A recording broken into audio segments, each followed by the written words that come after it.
Now this question does not have a line reference, but luckily we know that the chronology rule is going to tell us that we can look at a smaller section of this passage. So this is not like we need to memorize where this answer is, and that's why I don't read the passages to start.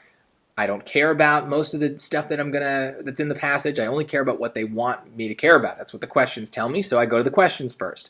And most questions have a line reference, so I know where to look. And for the ones that don't, look at the surrounding questions. 26 and 28 have line references. 41, 61. And so that means, because of the chronology rule, 41 to 61 is probably where I would look for this particular question. The odds are good that it's somewhere in there. Now, I included a little bit more, but this is basically it. I'm not going to go all the way back to the beginning for this question. It's just not how the SAT works.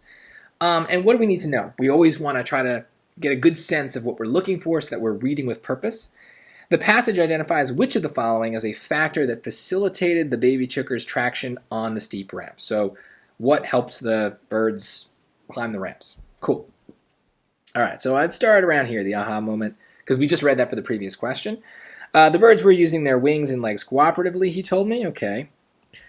And that single observation opened up a world of possibilities. Working together with Terry, who has since gone on to study animal locomotion, Ken came up with a series of ingenious experiments filming the birds as they raced up textured ramps tilted at increasing angles. Okay, so they're going up the ramps. As the incline increased, the partridges began to flap. Let's switch over to this. But they angled their wings differently from birds in flight. They aimed the flapping, down and backward using the force not for lift, but to keep their feet firmly pressed against the ramp.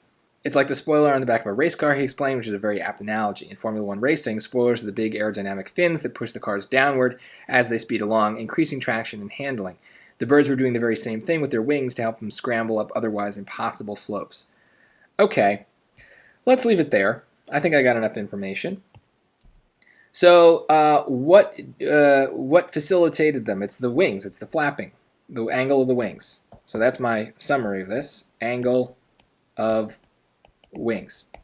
So the speed? No, that didn't matter. The position of their flapping wing? That sounds a lot like angle of the wings.